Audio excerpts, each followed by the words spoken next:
¿Sabías que no todo lo que haces te conviene? Quédate conmigo 10 minutos y veamos por qué Pablo habla de esto en Corintios. Y si ya tienes tu Biblia a la mano, por favor, ayúdame a buscar ahí en 1 Corintios capítulo 10. Y el día de hoy vamos a leer del versículo 23 al 33. Y la palabra de Dios dice así.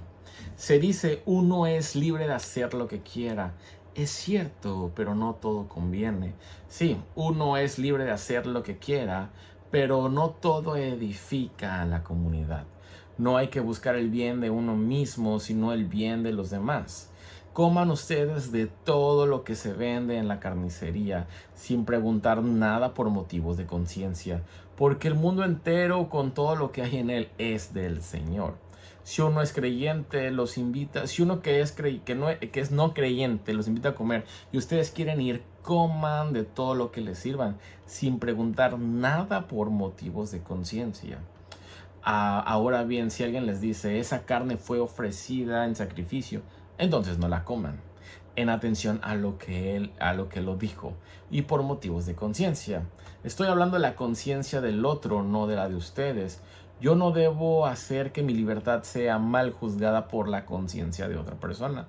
Si doy gracias a Dios por lo que como, no debo hacer que se hable mal de lo que es para mí motivo de dar gracias a Dios. En todo caso, lo mismo si comen, que si beben, que si hagan cualquier otra cosa, háganlo todo para la gloria de Dios. No den mal ejemplo a nadie, ni a los judíos, ni a los no judíos, ni a los que pertenecen a la iglesia de Dios.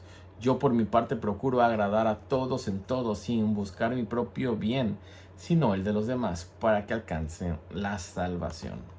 ¿Sabes qué está pasando en ese pasaje? Pablo está terminando una conversación que comenzó varios capítulos atrás. Algo que tienes que saber es que, pues, en ese tiempo no había capítulos. Simplemente era una carta que se leía de principio a fin.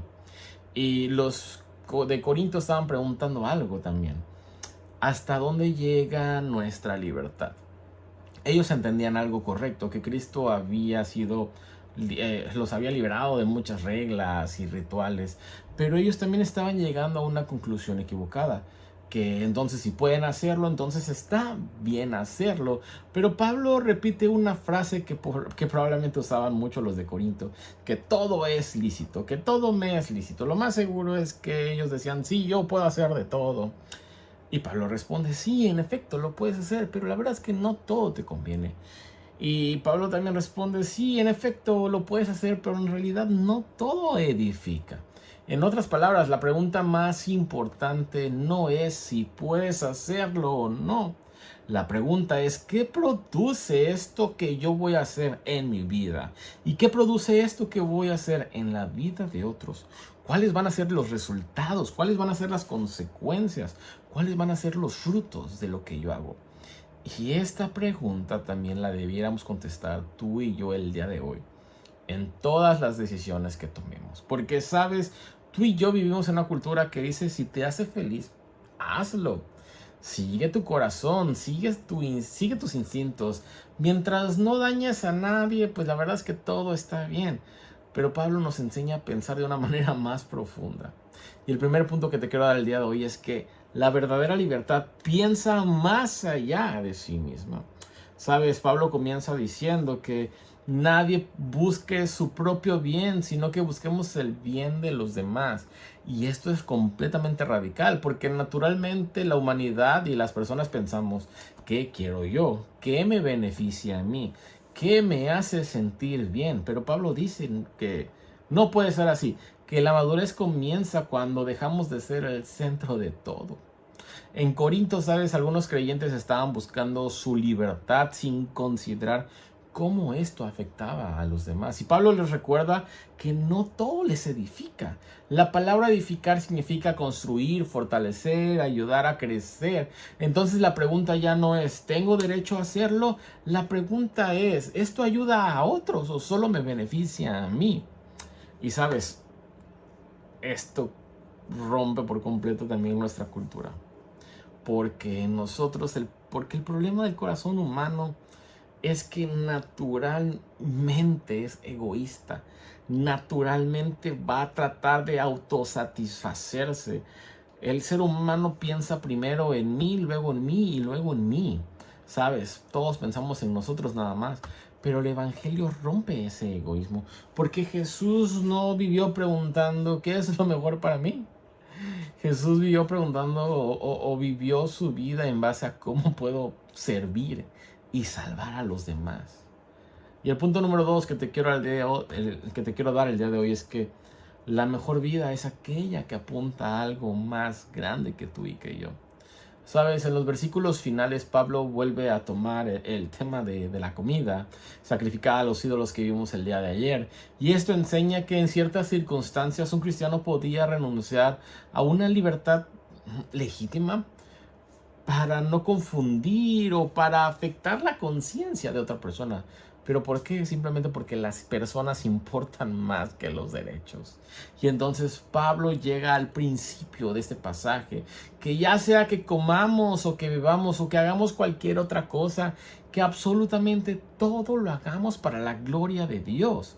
Y esta frase lo cambia absolutamente todo, porque lo que Pablo está diciendo es que la vida no se trata simplemente de hacer lo que quieres, la vida se trata de vivir para algo más grande que tú mismo. Y esto sin duda alguna es la gloria de Dios. Sabes, las personas el día de hoy viven para su felicidad, para sus metas, para su comodidad, para sus proyectos, para sus sueños, para sus anhelos. Pero Pablo dice, no, no, no, no. Tú debes de vivir para la gloria de Dios. Y sabes, aquí podemos ver el propósito central de la vida humana, que no es la autorrealización, sino glorificar a Dios en todo. Y lo vuelvo a repetir, el propósito central de la vida humana no es la autorrealización. El propósito central de la vida humana es glorificar a Dios en todo. Y eso no reduce nuestra vida a algo más simple, sino que la transforma en algo más grande. Porque cuando Dios ocupa el centro de tu vida, las relaciones que empiezas a tener se encuentran en el lugar correcto. Cuando Dios ocupa el centro de tu vida, el dinero se encuentra en el lugar correcto. Cuando Dios ocupa el centro de tu vida, el éxito se encuentra en el lugar correcto. Y así puedo irme con toda la lista que tú y yo amamos. Pablo termina diciendo que él no procuraba su propio beneficio, sino que él procuraba el beneficio de muchos para que ellos puedan ser salvos. Y esto es impresionante, ¿sabes? Porque su meta o la meta de Pablo ya no era disfrutar su propia libertad. La meta de Pablo era que que todos pudieran conocer a Cristo. Y concluyendo esa segunda parte de 1 Corintios 10 nos enseña dos verdades muy poderosas. La primera es que la verdadera libertad siempre va a pensar en el bien de los demás. Y punto número 2 es que la mejor vida que puedes vivir es una vida que glorifica a Dios en todo. Entonces, la pregunta más importante en realidad no es si tienes o no tienes derecho a hacerlo. La pregunta importante que te debes responder ante cualquier decisión que quieras tomar es si eso honra a Dios y ayuda a otros. Ese debiera ser el parámetro de nuestras decisiones. Sabes, muchos de nosotros vivimos tomando decisiones si me gusta, si no me gusta, qué es lo que quiero, qué es lo que me hace feliz. Pero Pablo nos invita a hacer una pregunta todavía más grande. ¿Para qué estoy viviendo realmente? Porque una vida centrada únicamente en uno mismo siempre será una vida demasiado pequeña.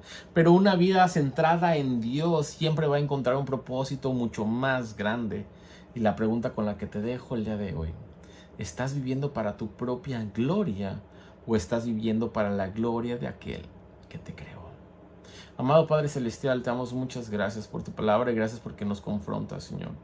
Gracias porque confrontas nuestras motivaciones del corazón, Señor. Y nos ayudas a ver de qué manera estamos viviendo, si para nuestro propio placer, para nuestro propio gozo, Señor, o para darte gloria y honra, Señor, en todo. Padre, nosotros no podemos, sigue transformando nuestra vida y sigue transformando nuestro corazón, Señor, de tal manera que nuestros pensamientos y nuestras motivaciones, Señor, sean para darte la gloria y la honra en absolutamente todo, Señor. Ayúdanos, Padre, te necesitamos. En el nombre de Cristo Jesús. Amén. Nos vemos el día de mañana para otro devocional. Que tengas un buen día.